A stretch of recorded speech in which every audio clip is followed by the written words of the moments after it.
Welcome to another session of English for academic and professional purposes.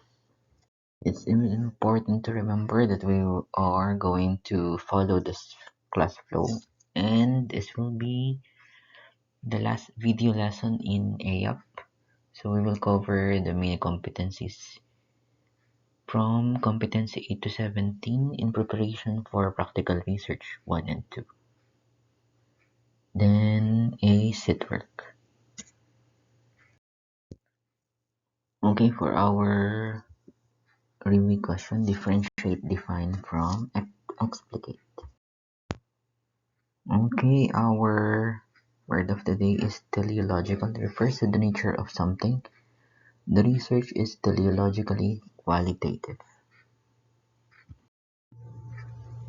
Okay, these are our competency 8 and 9.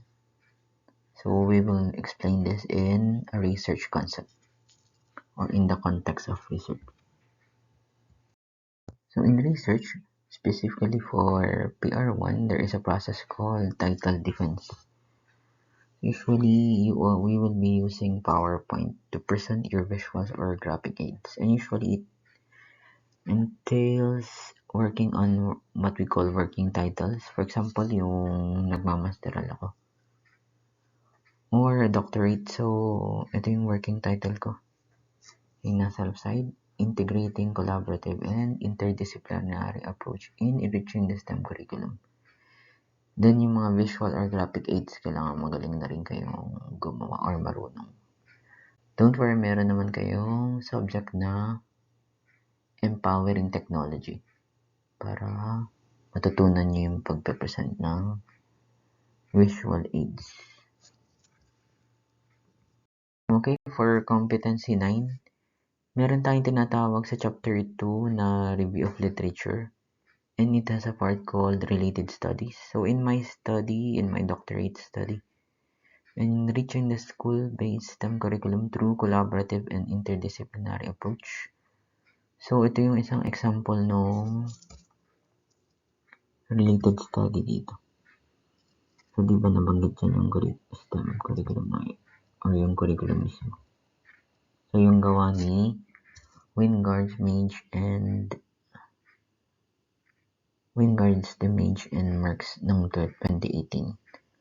So yan, makikita niyo yan sa chapter 2 yung mga ganun. Ang tawag dyan ay in-text citation, di ba na-discuss na natin yan. So ito yung in-text citation. Ito naman, ito yung graphical citation.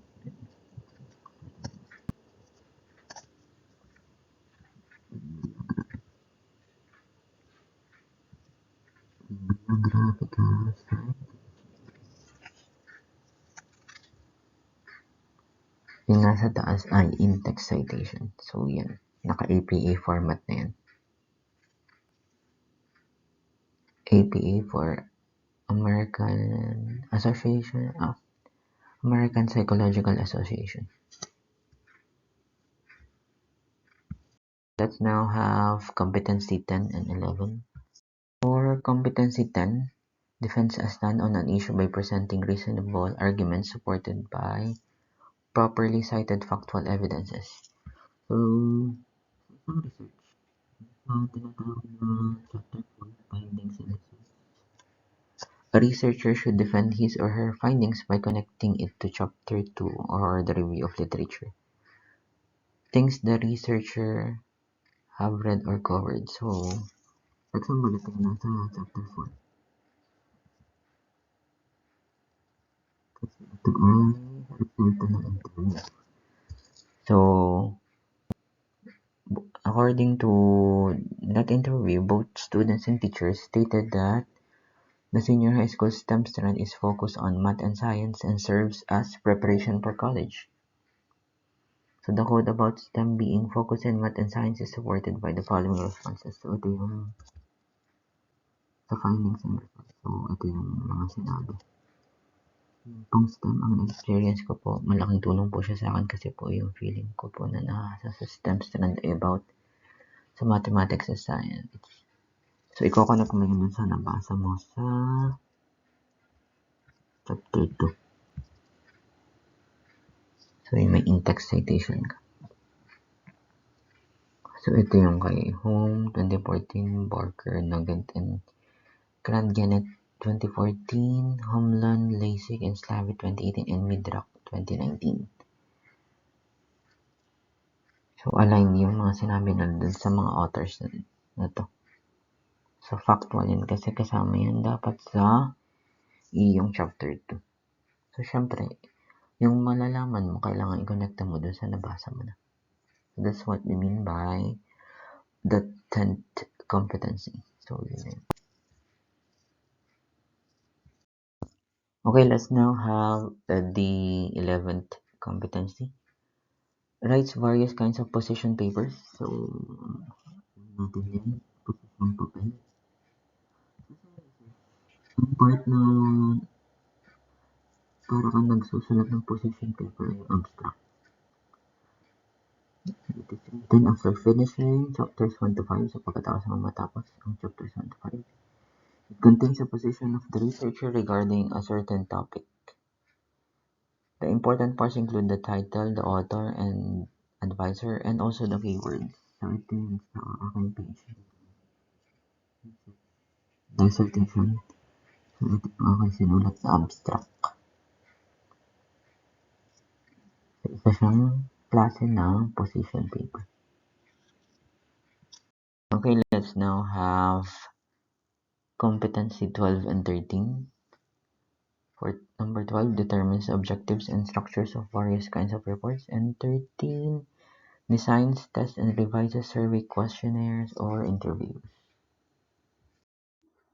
So, for number 12, determines the objectives and structures of various kinds of research. So, saan makikita sa research yung mga objectives?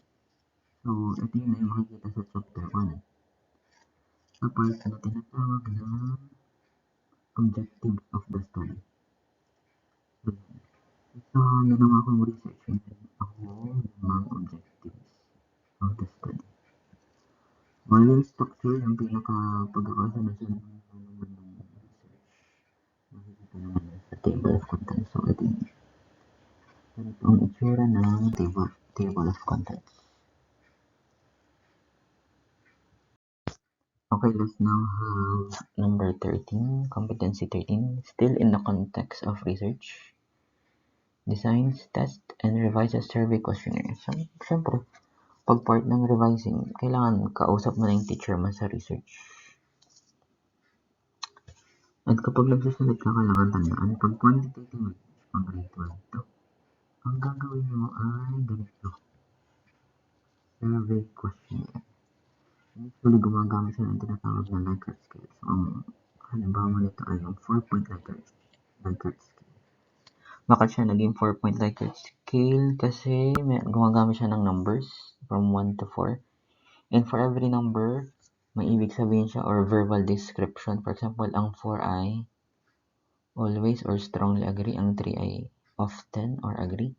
Ang 2 ay rarely agree or disagree. And never strongly disagree. So, yun yung 4-point Likert scale. Pag qualitative research naman sa inyong second semester, ang gagamitin niyo ay semi-structured interview na may guide questions. Ito nga, ang pangkalatan nito, ang tawag ay interview guide.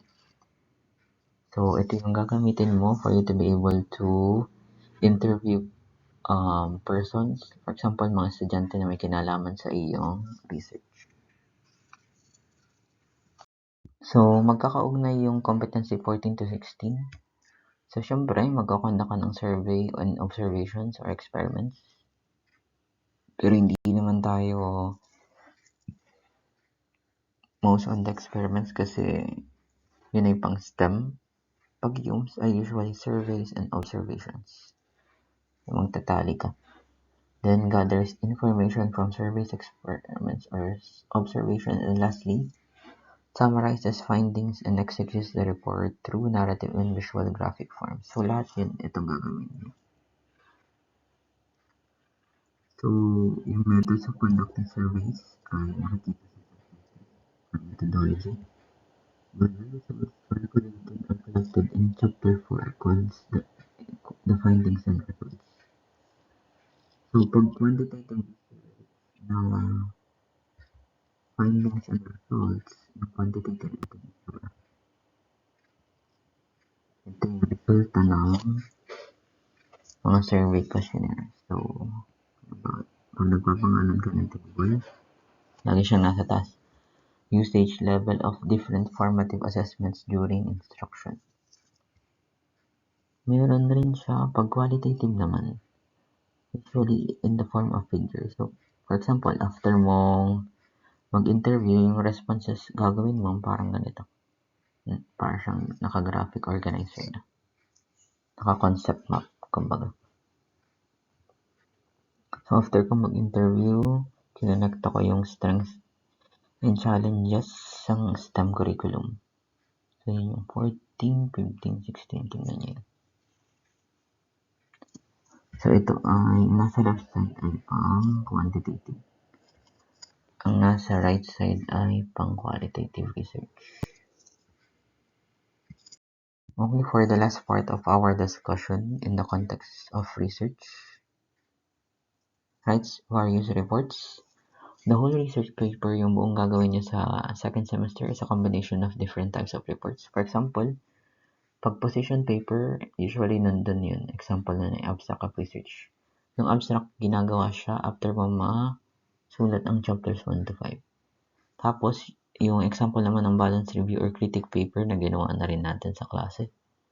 Yun ay makikita mo lahat sa review of literature sa chapter 2. Diba, if you can remember yung ginawa nating balance review nung isang episode ng Maria Clara at Ibarra. So, yun. Yung mga nabasa mo ay usually content ng chapter 2.